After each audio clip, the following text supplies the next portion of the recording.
Go back to your villages and tell them we must gang up to remove this. Today, we have a system that does not care for you, does not care for anybody, any country.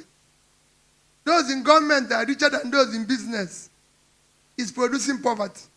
So when people are corrupt and stealing money, they are not giving any value back. So they are producing poverty.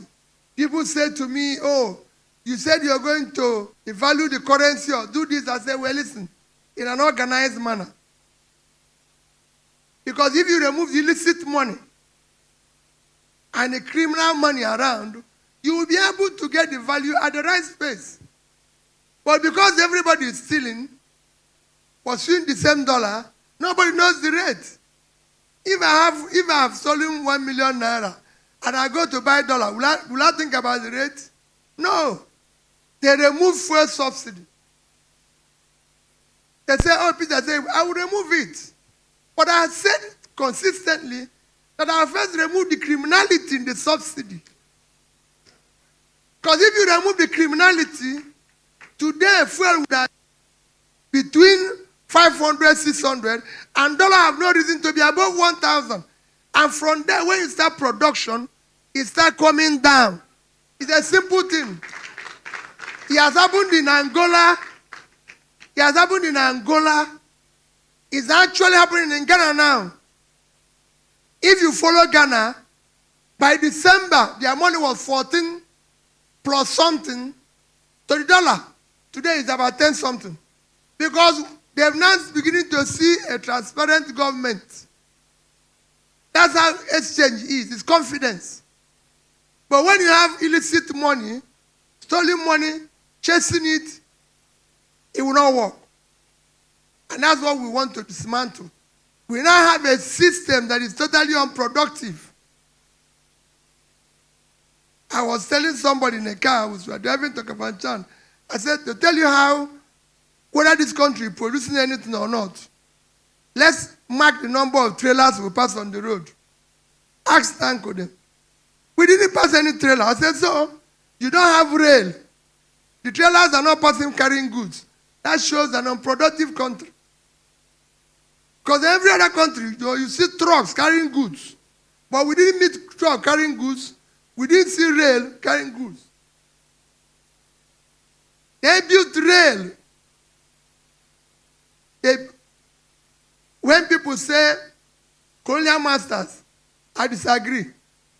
The problem is Nigerian masters. Colonial master came here and built rail to Kafanchan for ginger. We destroyed it. He built rail for Kanu, rail to Medugri. Everywhere rail went before was source of agricultural product or manufactured product. We just shut it down. Because we were taking granite from Kanu. So where are those rails? They are not there. Trailers are not there. We are now hungry. And every day, people are begging for food. But we have land. Every day, land all over the place. At this stage, we are going to look for people all over. From those who will be in House of Assembly, those who will be in House of Representatives, those who will be in this. It is important. That is the thing we didn't do last time. We now want genuine people who want to be in the House. If you want to make money from politics, know that you are part of this problem. So don't tell us that you're going, listen, this time around, we will make sure that we are everywhere. We will vote, the vote will count, and those who think they will not count it, will count them. Hey, all of us know that we must work hard to dismantle this crime scene called the country now. Go and read the Titanic. When it was sinking, some people were on upper deck dancing. They didn't know it was going down till everybody. Because those who are dancing now don't know that the plane is sinking. When it comes, it will consume everybody. Nobody will be safe. Whether you're very rich, whether you own all the house in Abuja or all the house in this thing. I've been to places that have better buildings. I've been to Beirut, Afghanistan, where they have lovely buildings, and you see them all destroyed. So when people are now acquiring what they don't need, instead of sacrificing to have peace by having one or two, they think they can have 100. When it starts, you can't carry any. You'll be running with you'll be running, can I be safe? Everybody will end up being in refugee camp. Today in Nigeria, we're not at war. Nigerians are in refugee camp in their own country. Nigerians are refugee in Chad. Nigerians are refugee in Cameroon. And we are not at war. The only reason is that we don't have a government who cares for the people. People are being killed daily. Nobody goes to say to them, we're sorry. Nobody visits them. Nobody cares. All you get in Nigeria is that some people are rich so they can afford to celebrate. We're not going to where we're going to do celebration, close street, do this and everything. So please continue to sacrifice. That's all I can beg you. Continue to do what is possible in your only two ways to support. People are being killed every day. Nigerians are dying every day. I visited so many primary health care where there's no toilet, where there's no nothing. All we are doing is to raise resources to build, renovate house, renovate the building, build the mansion, do this and everything. That's all we are doing. They make you local government chairman. They make you governor. They make you president, vice. All you want to do is to renovate a house that doesn't need renovation. So you'll be more comfortable at the expense of other people. It's to go and build conference center in a place where women are dying. And so you saw the reports by the latest report that the worst place to give birth is in Nigeria. People are dying every 7 minutes. Yet, we have all sophisticated buildings, all mansions. And that is what we want to dismantle. So that it will be good for everybody. This is the most profound statement from Peter Obi yet. The most profound, the most serious. We must gang up to unseat Tinubu in 2027. Why is it most profound? We must gang up not just to unseat Tinubu, but to take back Nigeria from a group of people that have captured it. So it goes beyond unseating Tinubu.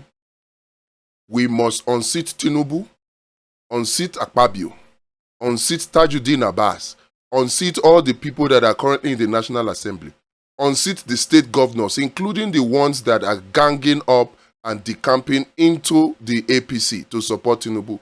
We must unseat all of them. Unseat all the business people, unseat everybody that has ganged up against Nigeria to capture it. Because when we say state capture, many people don't understand. This is the most profound statement yet. But it worries me. It gives me cause for concern. When Peter Obi says we must gang up against Tinubu, who are the we? Who are the we? Today we were at the National Assembly to submit our own copy of the Electoral Amendment Bill, the proposed one, to the Senate President and the Speaker of the House of Representatives. And then something struck me. In that place,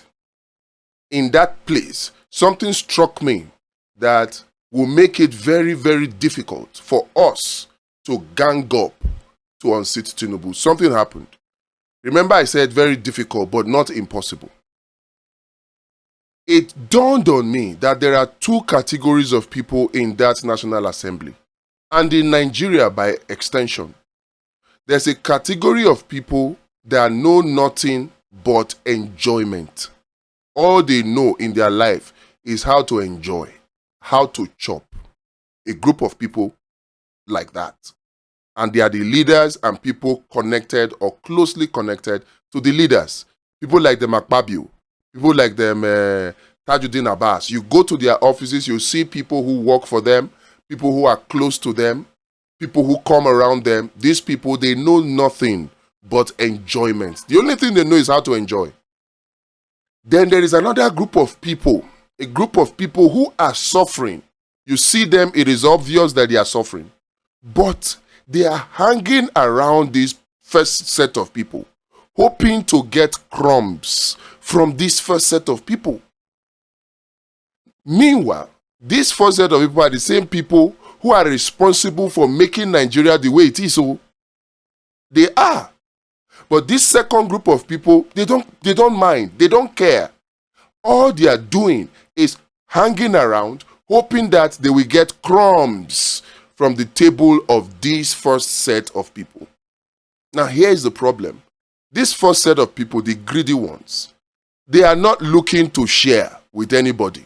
In fact, the only time any crumb will fall from their table is when they want to weaponize poverty, when they want to dangle that crumbs and use it to make the rest of the people to do what they want. That's the only time any crumbs will fall from the table of this first set of greedy Nigerians. Now, these two sets of people are the majority of the people that we have in the country.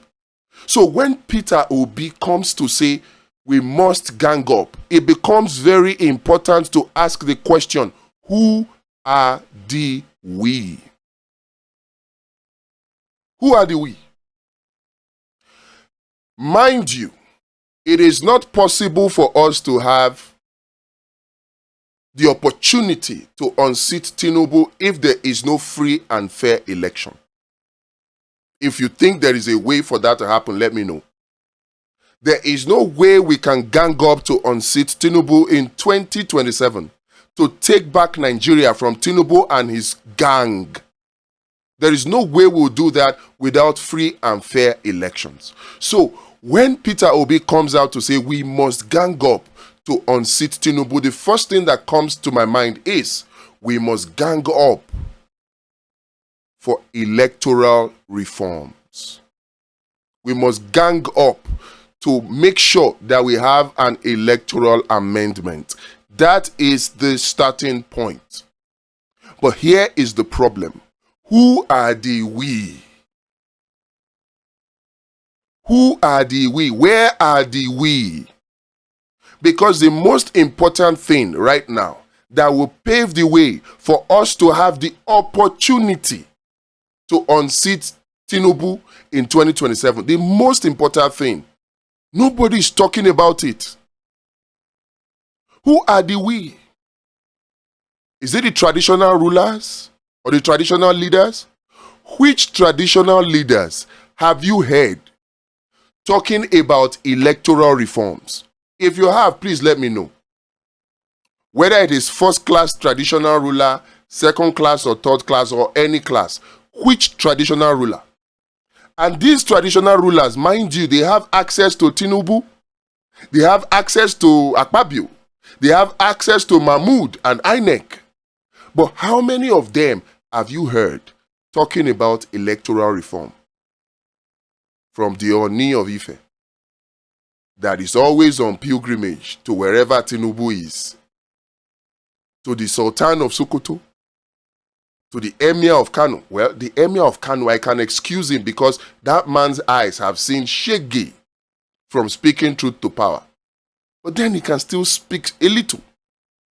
But if he doesn't, I can excuse him. The Oba of Lagos, the Oba of Benin, Alake of Oyo, the Awujale of Egba, whatever they are called. Which traditional ruler have you heard that have had access to Tinubu that have called for electoral reforms? Who are the we? We must identify it so we don't build castles in the air, so we can plan properly for the task that is ahead of us. Who are the we? I'm talking of traditional rulers. What about religious leaders? As you have first class, second class, and third class traditional rulers, so you have religious leaders. How many of them have you heard talking about electoral reform? I was thinking that the electoral reform is something that everybody wants, that it is only riggers that will not want it. I was thinking that it is only maybe people like Akpabio, maybe people like Tajuddin Abbas, maybe people like Tinubu that may not want Electoral Amendment Act. That was what I was thinking. I was thinking the rest of us Nigerians will gang up, will gather and rally behind electoral reform. I was thinking that. But which of the religious leaders do you know that have come out to speak, to push for electoral reforms? Who are the we that we gang up? Who are the we? Is it Bishop Oyedepo? Is it Pastor Adeboye? Pastor Kumuyi? Dr. Dukoya Abi Olukoya? MFM? Which one? Who? Who are the we? Reverend Oyaki Lome? Mike Okonkwo? Paul Adefarasin? Who are the we?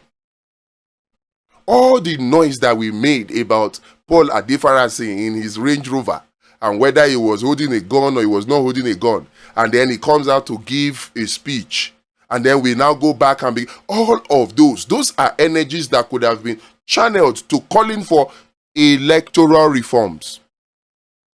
But no, which of the religious leaders? Now, it is not only even Christian religious leaders, even Islamic religious leaders, Muslims. Which of them? All the imams. Which of them do you know? In fact, including traditional religious leaders, all the shrine, the babalawos, which of them have you heard talking and pushing for electoral reforms? We need to know where our problems are coming from. We need to understand what the problem is and where it is coming from, to know who we are, who are the we, who are those in support and who are those against, who are the enemies that we are battling. Because the friend of my enemy is still my enemy. It's still my enemy. Are we not supposed to have a situation whereby the Electoral Amendment Act is a unifying call that religious leaders, traditional leaders are rallying around, that political leaders in the opposition are rallying around? I would have even thought that opposition political leaders would have made it a priority to be pushing and calling for electoral reforms. But rather, they choose to decamp, to go and join the people that we should be ganging up to unseat. So we hear now that even Doye Diri, I don't know how true that is also now thinking of dumping PDP to decamp into the APC. We have heard of Umoeno, of Akwa Ibom. We have heard of the one of Delta State. River State, even Wike does not know where it stands. But it's most likely, from the visit of Fubara to Tinubu, most likely that they are going to be decamping also into the APC. Is it the same people that we are looking up to gang up to unseat Tinubu? The opposition political leaders, the senators, the lawmakers, the House of Reps members that are supposed to be ganging up.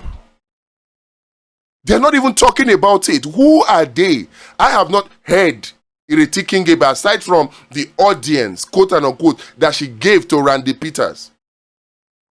I have not heard that push for electoral reforms. Who are the we that want to gang up?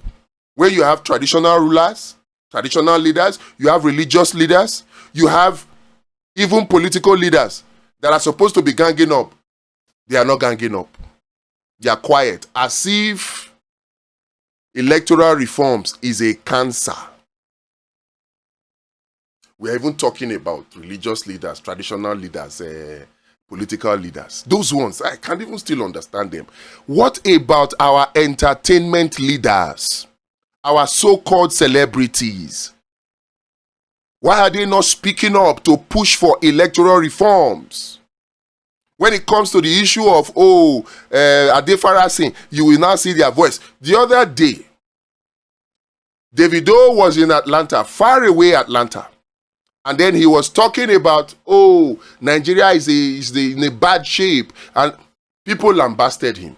I was part of the people who defended him and said, is what he's saying not true?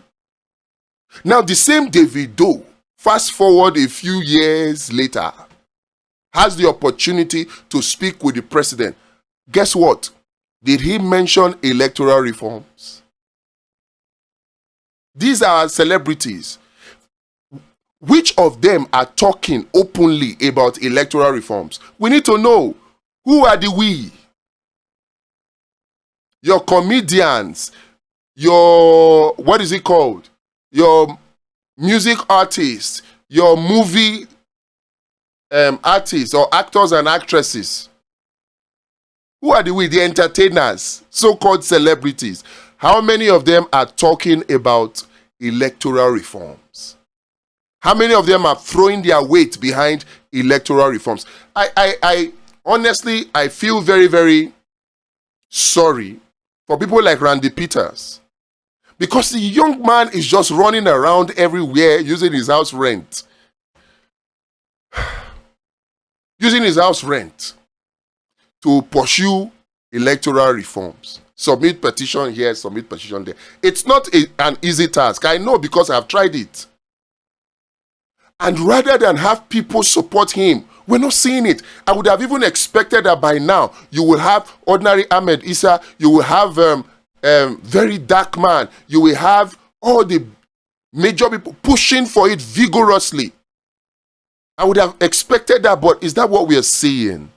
Where are the celebrities? Why are they hush-hush about electoral reforms? As if electoral reforms is a cancer. Who are the we? We need to know. So that with all the so-called billionaire businessmen, them Dangote, them Otedola, them Tony Elumelu, Obatudeko, which one again? Remind me. Which of them is pushing for electoral reforms? How many times have you heard Dangote talk and he's talking about electoral reforms? We need to know who are the we so that we can separate correctly the chaff from the wheat. Who are the we? Who are the we? The only time many of these people will talk about electoral reform is if it is trending. It's when they see that, it will give them views. Then they will talk about it. Who are the we? We need to gang up to unseat Tinubu. Very, very profound statements coming from Peter Obi. But we need to identify who are the we. Because believe it or not, they are already ganging up to support Tinubu. Instead of giving us good governance, they are busy plotting how to continue to make sure that Nigeria remains state captured. So we must take action. Project Eagle to the rescue. Project Eagle to the rescue. We will continue to say it. We will not get tired of talking it. We'll keep saying it. We won't stop talking it until we achieve it. Project Eagle. It may sound like impossible. It may sound like an uphill task. And I know it is. It may sound like people are not listening. I know they are. Some people will even come and tell you that it's a stupid idea. It's a stupid project. Even with your Project Eagle, Tinubu will still win. Look, we will give it our try. We will give it our push. Whether it is stupido, whether it is not stupido, we will activate it and we will push it to the best of our ability. And if come 2027, the ugly happens, I will know that I put in my all. I will know, and I will be proud to be able to tell my children, I tried. Because that's all we owe ourselves, to try. To try. Don't just sit down and say, oh, Tinubu is a master rigger. Oh, they have rigged the 2027 election. Come on. That is statement from lazy people. Yes, politicians, lazy politicians can say it and use it as an excuse to decamp, to go and join the same Tinubu. Fayose has gone to visit. Segun Showunmi has gone to visit. And immediately they go to visit, they come back, they are singing a different tune. Segun Showunmi. Who are the we? We must give it a try. We cannot give in to state capture. We cannot. Even if it is the minority of us, we will give it our all. Many of you don't realize what is going on. What is going on now is what went on during the days of our forefathers. That was what went on. Now we go back, we read history, we hear that, oh, our forefathers sold our other forefathers into slavery. And then when we hear what they sold them for, we begin to wonder, how can a person sell another human being, his own brother and sister, for ogogoro, for mirror, for rapper? You begin to wonder why. But then it dawned on me. I realized why. It is what? Luxury, enjoyment. That was what was sold to our forefathers. It is only those who were considered luxurious, people who were living luxurious life, that had access to mirror, that had access to wrapper, that had access to powder, that had access to gogoro gin. It was only the rich. So some people consider themselves privileged and living the life, enjoying when they get or are in possession of those things that I just mentioned. So they don't care to sell their brothers and sisters because of those things. Is that not what is happening now with the likes of Tinubu, Akpabio and co? With the likes of our traditional rulers, with the likes of our religious leaders, with the likes of our political leaders, our business leaders, our entertainment leaders, our media leaders, our education leaders? Is that not what is happening? Everybody is just pursuing. I said, in that National Assembly today, it dawned on me why it will be an uphill task for us to take back this country. Why it will be difficult for us to gang up. There is a group of people, and they are the leaders. All they know is enjoyment. They are not thinking. They are not thinking about anything. All they know is enjoyment. And you know, can you think enjoyment without being drenched, without being drowned in consumption? It is only people who are lost to consumption that think enjoyment. People who are productive, who are given to production, they don't think enjoyment. And that is why you will see somebody like Bill Gates. He doesn't drive Lamborghini. He doesn't, because he's thinking production. He's thinking how he continue to serve his people to make sure that we in Africa remain slaves to his own people, to the whites, to the imperialists. That's what he's thinking. So he's not thinking enjoyment. But we, our leaders right now, they are no different from the leaders, our forefathers who sold their own brothers and sisters into slavery. They are no different. Coincidentally, there was a Tinubu then, Madam Tinubu, who was interested in slavery. Now today we have another Tinubu that is serving Nigeria on a platter of gold to the IMF and the World Bank. And our so-called leaders, traditional leaders, religious leaders, business leaders, entertainment leaders, they are all Trojan horses. Trojan horses. Inside them you have enemies within them that are just used to make sure we continue to be enslaved. So when serious things like electoral amendment, electoral reform comes up, they are nowhere to be found. They'll come and tell you Tinubu is working. Where is Tinubu working? Today, My wife got to the market, came back and was telling me that, now wow, she could not get 1,000 naira pepper to buy. I don't know, maybe in your own place it might be different. You have I said, not even one piece of pepper. You know 1,000 naira pepper. Maybe in your place you can. Let me know so that we can come and be buying from your place, from the market near you. But this I'm talking about now. I'm talking about not even in the heart of Abuja. We're talking about Karimo Market. And that every Tuesday is a busy market day where you get things cheap. And she got there today and she could not get 1,000 naira pepper. And somebody will say Tinubu is working. Somebody will say Tinubu is working. Working how? The 4 things that Nigeria needs to develop, Tinubu is shying away from all 4 of them. Things that would take us from consumption to production. He's shying away from them. And every time Peter Obi speaks, you hear those 4 things in his speech. And that is why they don't want him to be president. And that's why it will be difficult for us to gang up if we don't identify these 4 things so we can use it as a criteria to know who is for us and who is against us. What are these 4 things? Homegrown agricultural solution. We need to be productive in agriculture. I'm not going to go into statistics like Peter Obi, but in summary, what it says is the truth. Homegrown agricultural production. And that is what we have weaved in to the Well-Fund program that we'll talk about later. Number 1, homegrown agricultural solutions. Number 2, industrialization. Homegrown.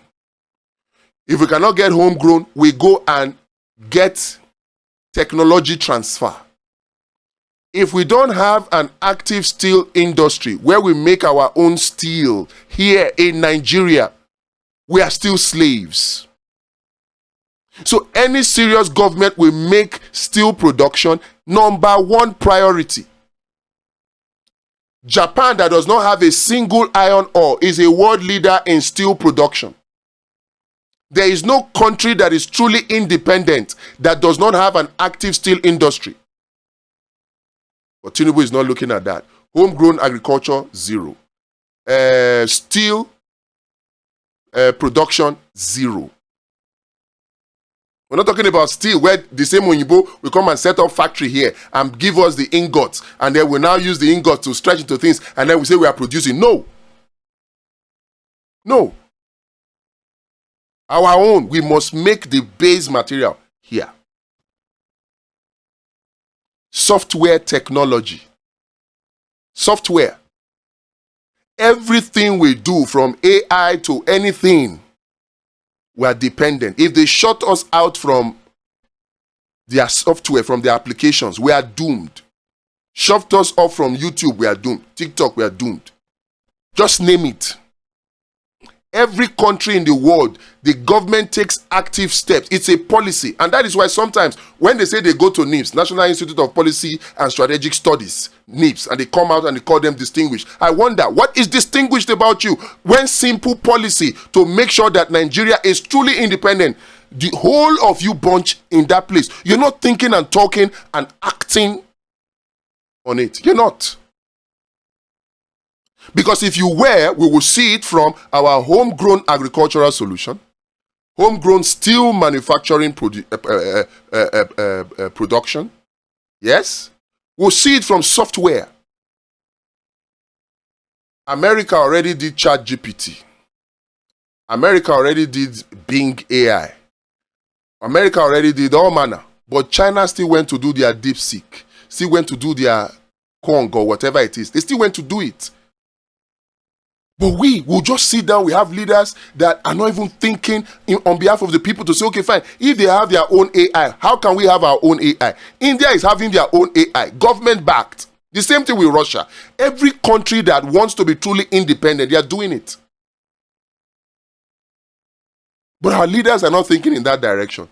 All we know is to spend the money that we don't have to go and buy their technology. We are slaves. And then the last one, semiconductor technology. Semiconductor technology. That one is the most painful one. I studied electronic and electrical engineering. Solid state technology. Solid state. We're supposed to be designing integrated circuits. But I never saw one device that makes semiconductors till I graduated. Everything was paper. Whether what they were teaching us was true or false, so there's no way to know. Semiconductor. Meanwhile, you can have an ASMR machine, a semiconductor fabrication machine for as much as $300 million.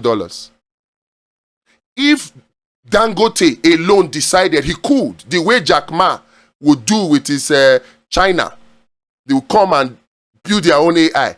If Dangote decides like Elon Musk and decides and said, how can a whole Nigeria not have a semiconductor fabrication technology? Let me buy, how many are these things? $300 million for each of the 6 geopolitical zones. Oh yeah, take one. 3 times 6, that's $1.8 billion. What will it take from him? Nothing. But it will revolutionize the economy of Nigeria. So why is he not doing it? Why? He doesn't want to offend his owners. If you don't know, for me, I consider Dangote a Trojan horse. They package Dangote to us on the outside. In the inside, you have Bill Gates in there working for the interests of the people to make sure that they use Dangote to keep us enslaved. Don't come and tell me that he did refinery, that is a good thing. Don't come and tell me that. You people know where I stand on that. Yes, Nigeria is producing, but to the benefit of who? Do you know that right now, Nigeria buys fuel more expensive than in America? The other day, just last week, Donald Trump was bragging that fuel is now $1.50 for a gallon. Many of you don't know that in 1 gallon, there are about 4 liters. That means 1 liter of fuel in America is now less than 50 cents. Less than 50 cents.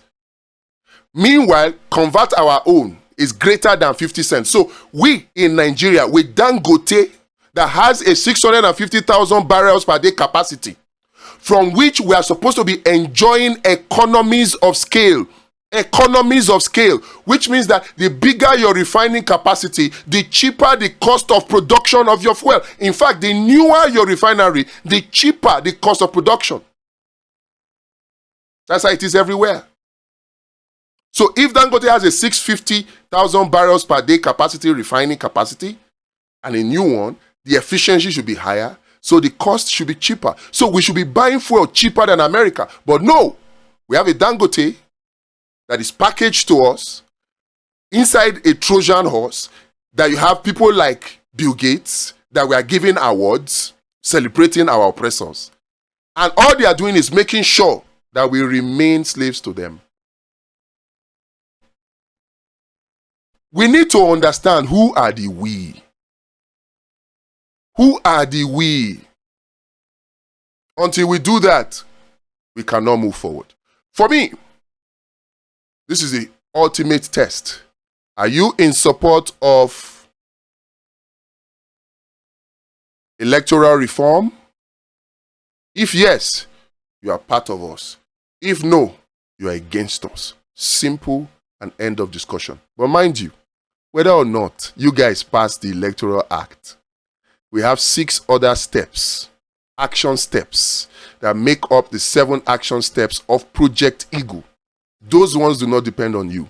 We will not give up, no matter how difficult and challenging the task may be. We will not give up. We will make sure that we take back this country come 2027. Yes, by the special grace of God.